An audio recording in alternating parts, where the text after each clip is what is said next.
What's going on YouTube? Welcome back to YGO Podcast. I'm your host, Patrick. Thank you guys for coming back. And if you're new to the channel, please click that subscribe button, leave a comment down below on how we can make the channel better, how we can make the profiles better. We've gotten some feedback recently within the comments. I'm going to go ahead and say this, guys. Make sure that if you guys got any problems with the deck profiles, make sure that you're leaving a recommendation on how to improve the deck profiles. Don't just say, oh, this thing sucks. That's not very helpful. And it's quite rude, to be honest. So just please, if you have anything that can help on the profiles going forward, just go ahead and leave that below in the comments. All right. But other than that, we're sitting at 269. We're on our way to 300. Last video was a Cash Tira video. It wasn't really my best video. I wasn't really interested in profiling something so top tier. I know that there's going to be millions of deck profiles of that coming out in the near future. However, I do have Scareclaw here, as you can see, to profile. And I think that this deck right here is a deck that is completely underrated. I really do enjoy the way that this deck plays. And I think it's worth noting that this deck is a rogue contender in this meta, and I do believe that it has potential to take the meta by surprise, especially if nobody's preparing for it. I've got a few texts teched in here, and without further ado, let's go ahead and jump into the video, guys. All right, so we're going to be running as usual. We're going to be running 3 Scareclaw Reinhardt. So Reinhardt is going to be your main monster. And what he does is that you can special summon him from your hand to a main monster zone adjacent to a Scareclaw monster you control or in its column. And you can only special summon Scareclaw Reinhardt once per turn that way. And it says if it's normal or special summoned, it searches you one spell or trap Scareclaw card from your deck, and then if you have 3, I believe it's 3 or more defense position monsters on the field, you can draw 1 card. So he actually is like your engine card. You're going to need 3 of him no matter what. He just does way too much for the deck, and he's pretty busted, to be honest. And I mean, that's a good thing, right? Then you're going to be running 3 of your Scareclaw Acro. So pretty much all the Scareclaws share the effect of where they can be special summoned from your hand to a main monster zone in a column or adjacent to a Scareclaw monster. The second effect that the smaller level 3 Scareclaw monsters are going to mainly be effects that are going to affect the link monsters that are on the field, your Scareclaw link monsters. So Acro allows you to gain 300 attack for each defense position monster you control. And it says once per turn, your Scareclaw monsters in the extra monster zone gain 300 attack for each defense position monster. So that's what Scareclaw Acro does. Really good, fairly standard. You should definitely run 3. You're going to be playing 3 Scareclaw Astra.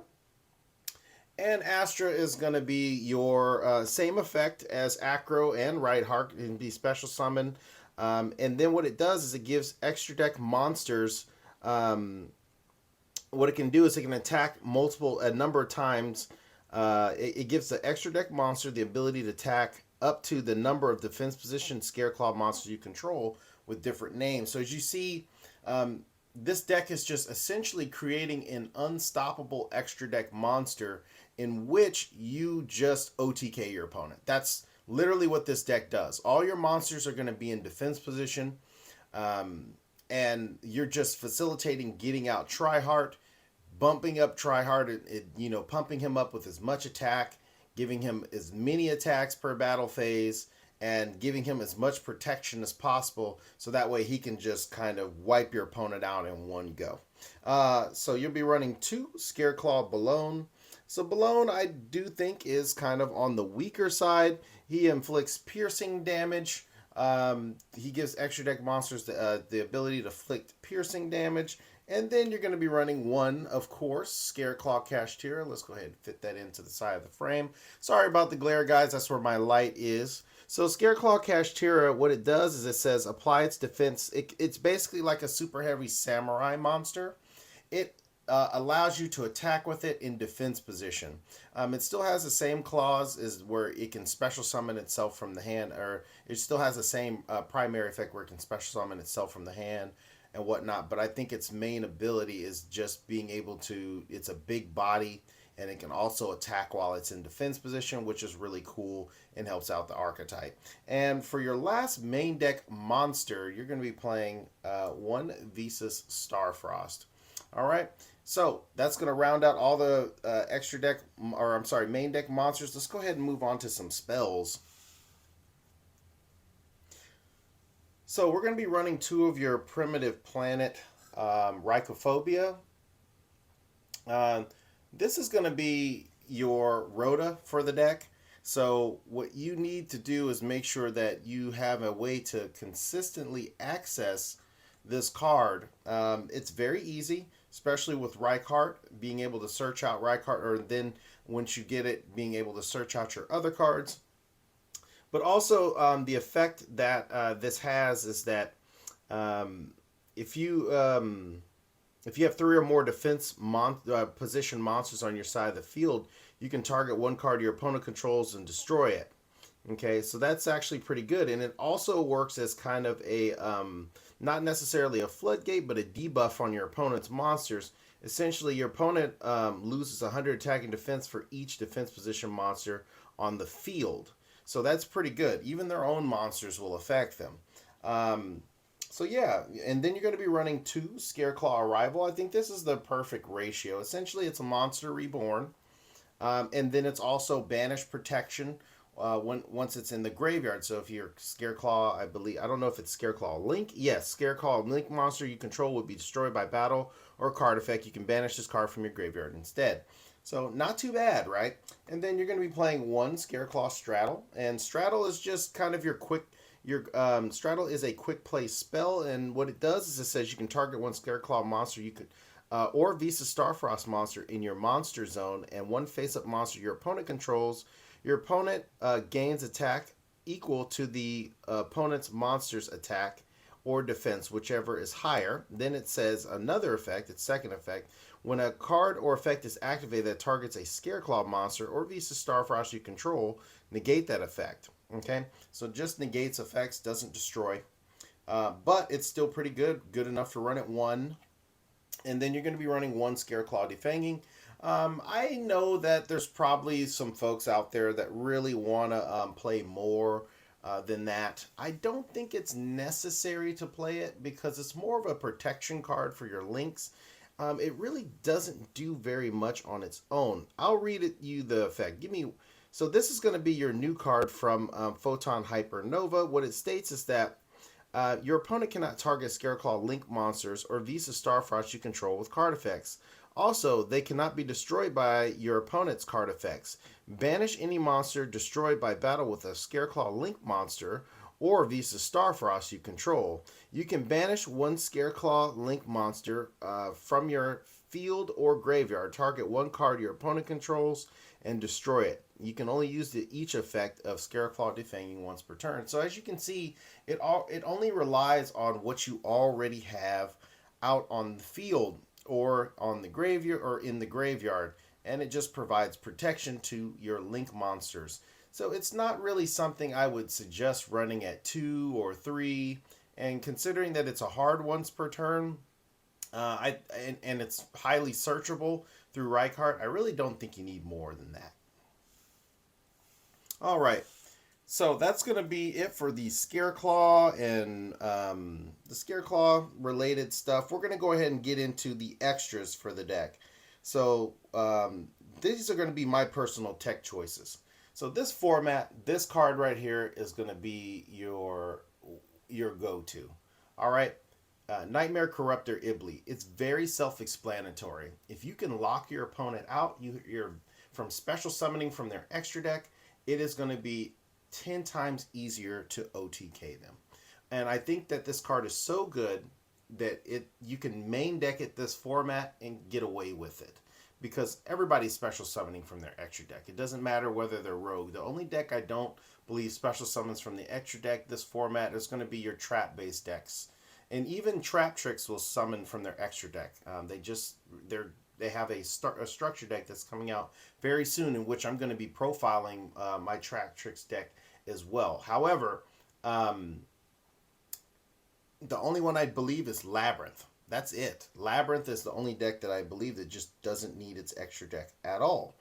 So yeah, that I think that. But other than that, most of what your tier one strategies are going to be using an extra deck. I do think that this card is going to be good for that. And because they're going to be using an extra deck, I think you need to play 3 Ultimate Slayer. 3 Ultimate Slayer. This, I mean, there's so much room in the extra deck for Scareclaw that I think that this is the most viable option that you can put in there. Now, a lot of folks are like, oh, there's no way to search it. There's no way to search Ultimate Slayer. Well, Ultimate Slayer is a normal spell, so that's why we're going to be running 2 Triple Tactics Thrust. And you have a gang of other spells that you can search out with Thrust, especially Scareclaw Arrival. And you can search out your Triple Tactics Talent. And you can search out your Lightning Storms to blow out your opponent, whether they're using back row or they're using a bunch of monsters, right? So that's going to be that lineup, and then we're going to move on to the hand traps here as well. But just as a reminder, you can also search out Infinite Impermanence if you need it with Triple Tactics Thrust. Okay, so that I think is going to do it and round up that line. And let's go ahead and get to some more of the hand traps. So in this format, I do think that Nibiru is going to be your best hand trap this format. This is what's really going to stop your opponent dead in his tracks, especially if he's going to be playing a tier 1 strategy. All of them are going to be weak to Nibiru, especially Kashtira. And then I also think that Ash Blossom should be considered as well. And not only that, why not one Called by the Grave as well to protect your own plays? So that would be that's going to be pretty much it as far as your hand trap lineup. And don't forget the impermanence is a part of that count as well. And for the extra deck, I know I'm going to get a lot of hate for this because everybody seems to be on the same stuff. But I like to profile my decks differently. I like to play them differently. I say you should only play 2 Scareclaw Tryhards, right? So that already is probably very offensive to some Scareclaw players. I really don't mean any harm by it. I just think that you don't really necessarily need 3, especially with the amount of recyclability that your deck has. So for Scareclaw Tryhards, because he's a part of the main deck strategy, he only requires 3 effect monsters to be summoned, and he said and a part of his effect is that he must be link summoned. It says all face-up monsters on the field are changed to defense position, and then he's also unaffected by the activated effects of defense position monsters.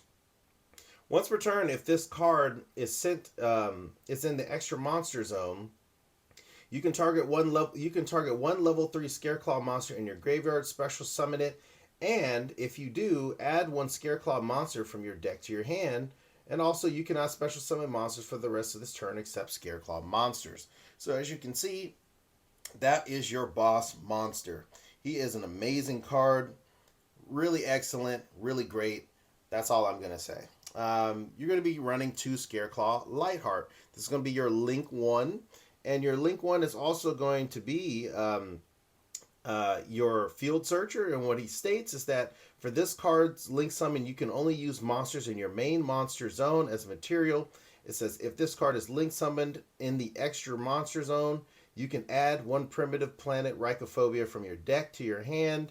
It says if you control 1 Visa Starfrost, you can special summon this card from your graveyard. So, as you can see, that's why we run the Visa Starfrost to kind of utilize that second effect. I decided to run 1 Earth Charmer. We do have Earth monsters. Also, Earth, I believe the Kashtira archetype is also all Earth. And there, I believe some of the Labyrinth cards, I think a few of the Labyrinth cards might be Earth as well. So I decided that it'd probably be best just to put also the Earth Charmer in the extra deck, as well as the Dark Charmer. And because we're running Ibly and we don't want to get Iblied ourselves, we're going to be running one Link Karibo. All right, and then also for our other monsters, is we have some tuners, especially with Visa Starfrost. We are able to make Baron de Fleur. And now for the spicy part of the extra deck, it's going to be all of our Ultimate Slayer targets. So our Ultimate Slayer targets, and this is pretty you don't have to thank me, but yes, please. No pictures and no signatures. But Ultimate Slayer target, we're going to be using Bucephalus. This says the Tri Brigade Arms Bucephalus 2. This card, when he's sent to the graveyard, you can additionally dump. He becomes a Foolish Burial for a Beast, Beast Warrior, and Winged Beast monster in your extra deck. So all of our Scareclaw monsters are either Beasts, Winged Beasts, or Beast Warriors. So he fits in perfectly in this deck as far as a Foolish Burial target. Not only that, is that he can Foolish Burial a Farragut for you as well. There are also other cards in this extra deck in which he can Foolish Burial, which would be a Garura, the Rings of Resonance, right? And he can also Foolish Burial your Triheart and your Lightheart. So that is, he just himself, he can start plays for you. It just, I mean, the synergy, that's what we call synergy. So in case, let's go ahead and move on. We've got one Meteorologic Aggregator, which turns in essentially to a effect Veiler on a monster. We have Wind Pegasus for the bounce. And then we have two Elder Entity Intis. So those are going to be all of our Ultimate Slayer targets. It took me a little bit to put this deck together, but I am so glad I could bring it to you. This has been an amazing play test when I play tested it. Deck is extremely fun, and you know, it's all revolving around, it's all revolving around this guy right here who decided to, I guess, go to other planets and do whatever he was doing. But for the most part, this deck is amazing. I can't really say very much about it other than it's also very underrated. I would like to see more play with it in the near future.